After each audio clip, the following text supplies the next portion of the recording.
Go to the Tools panel in Affinity Photo and select any of the shapes. Now I'm just going to go with the triangle, could be any of the others.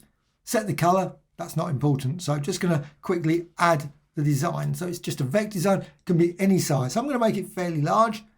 Once I've done that, I'm going to rasterize it because I want to turn it into a pattern layer. So layer, and I can go down to a rasterize. So there's rasterize there. So it's rasterized very quickly into a pixel layer. Well, what I can then do is I can turn it into a pattern layer now. So I just go to a layer and new pattern layer from selection. And you can see that now, we've got a great pattern design there. However, what I want to do is I'm going to remove this one. Don't need that anymore.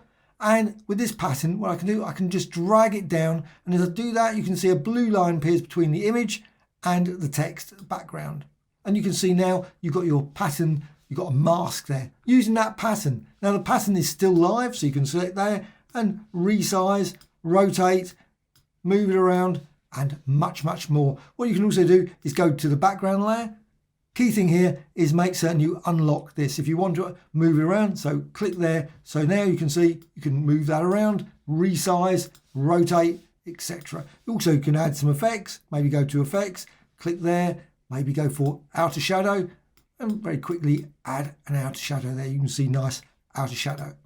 And you've still got the live effect there, so you can still resize, move it around, rotate, etc. Hope you found this of interest. Thank you much.